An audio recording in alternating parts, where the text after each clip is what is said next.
Hello students, in this video I'm going to offer some instruction on how to use Sage to construct Fourier series. Alright, so I use Sage Math Cloud, so if you were just to enter in Google or whatever your favorite search engine is, Sage Math Cloud, you would get some options here. And yep, there it is, Accounts, Sage Math Cloud, so I'm going to click on that. Yes, okay, great. So you could create an account. You just put in your first name, last name, email, and you have to set up some type of password and agree to their terms. I've already done all that. They've never sent me anything, any kind of spam or anything that I'm aware of, so I think they're a safe place to go to. They probably get grants or something like that. So, oh yeah, Google's educational grant program. So they probably want to keep track of their user base. So they're good people. So go ahead and I think you should feel free to give them your information. Okay, since I have an account, I'm just going to enter in my information.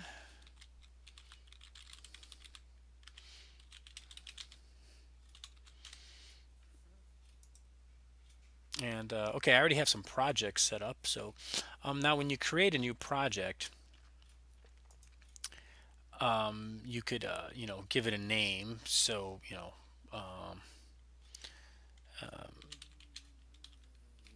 something like example, and then um,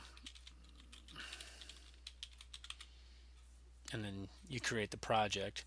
And then when you click on that, your examples project, and it says this takes about 30 seconds. You'll get to choose what you want the project to be. Do you want it to be an IPython file, a Sage worksheet? You get to pick the types of things that you want to populate the project with. So I'll pick, and then you can pick, like, let's say we pick a Sage worksheet. And here's our Sage worksheet. I can also change the name of the Sage worksheet if I want later. I guess I didn't do that initially.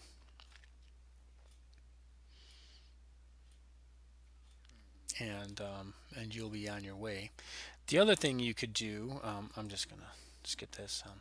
So is you can go, if you have projects already created, you can go back to them. So here I have Math 7055 PDE series. So that's a course I'm teaching here. So here's one that I accessed actually 60 minutes ago. I was practicing in this one, and I'll just click on that Sage worksheet, and it already loads for me here. And okay, so now that I have that in place, what I'm going to do is the first example I'm going to go through is I'm going to let Sage construct the Fourier series. It will do it for you. So you can save yourself a lot of integration by just letting Sage do it.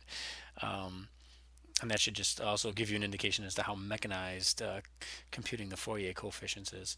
All right, so let's say we have a piecewise function, and it's 0 from minus pi to pi over 2. It is 1 from minus pi over 2 to pi over 2, and it is 0 from pi over 2 to pi. And it would of course look like a step function like this here, which I've already plotted.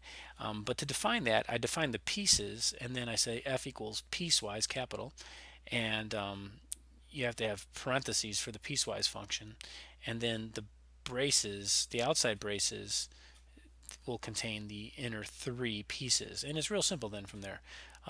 Although I sometimes forget myself how to do these things, and so I think this. So if I do something like that with a question mark, there it is, and they give you an example. And I use the Sage help, all the time, because I am just so I can't even remember song lyrics, so I forget things quite a bit. Okay, there we go. So so if I define that function now, I have to hit Shift Enter. So I'll just make a note of that. Remember to use Shift Enter to input in Sage. Okay, so you can't see me do that, but right now I'm going to hit Shift Enter. Okay, so Sage said, okay, you've defined the piecewise function. Now, when I do piecewise functions or functions that are defined this way, I have to use f.plot, and I put the open parentheses here, and there it is. It plots my function for me. Okay, now I could change some features of the plot, and I can make it look, I can add some options inside those parentheses. So I could give it make these lines thicker, give it a thickness of 4. That, you just have to experiment with those numbers. I can change the color to be red, and I can label label this thing to say, that's what I want, f of x. I want to let the world know it's f of x, and there it is.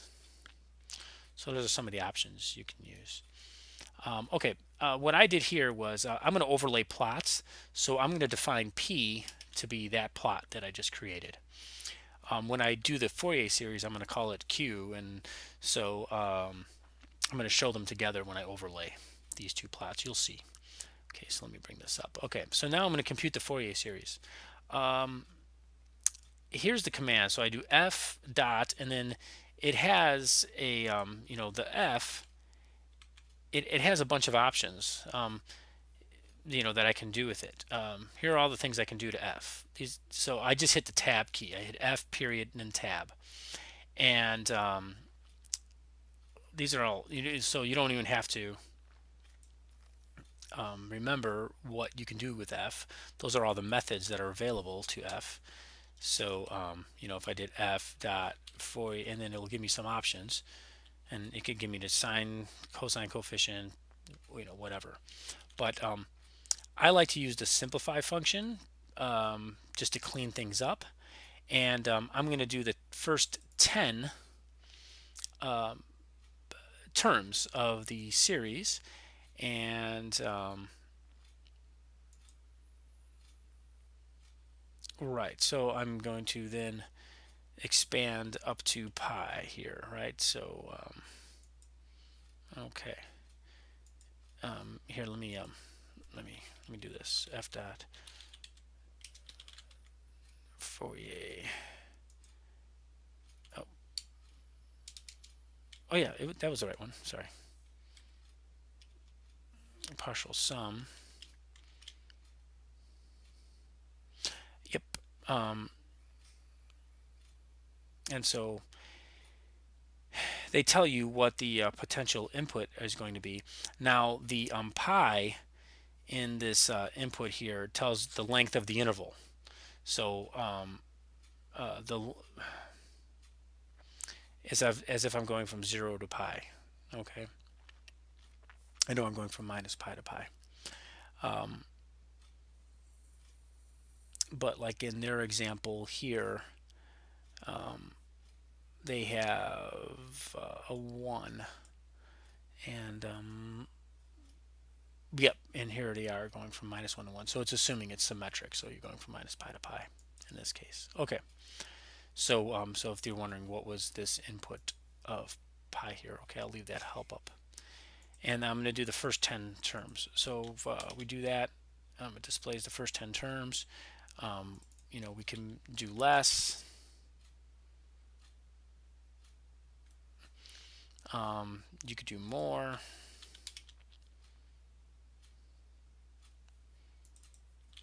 And I can just do 10. Okay, so that's what the series looks like if you want to take a look at what the series looks like. Now, if you want to plot it, well, it just plots the Fourier series with partial sums up to the first 10 terms. And we're going from minus pi to pi. And in this case, I will make my legend label Fourier series. In the first case, I made my legend label f of x. So that's so you see down here. So when I plot them, I can tell the difference between the two. So if I do that, I define Q to be that plot, and then I show the two of them together. And there we go. That's what 10 would look like. Here's what here. Let's see what 1 looks like. Oh, it didn't like one term.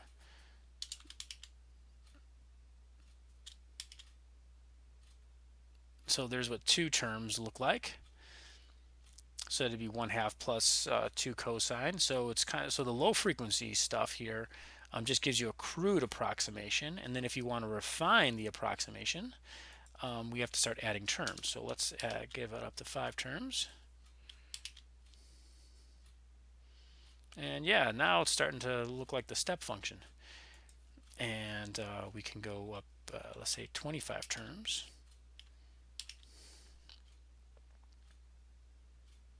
It's taking a little bit longer. Notice that you're getting this phenomenon here where it's, bouncing up and then bouncing down.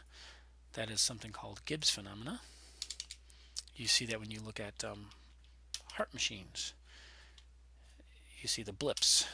Um, that's because it's sensing the signal from the heartbeat, which is a discontinuous signal going up and down.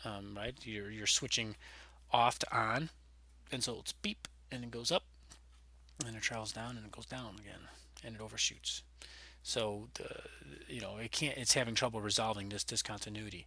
What's happening here is you're actually converging to the midpoint of this interval. So it's actually trying to converge to 0.5. That's what's, because the series is actually a set of continuous functions. So a sum of continuous functions is continuous. And so you'll never get a perfect approximation of this discontinuous function. But so it's having trouble resolving what's happening with this discontinuity and is trying to converge to 0.5. You can get a lot more detailed analysis. That's a very crude, oversimplified version. But that's what the Fourier series looks like.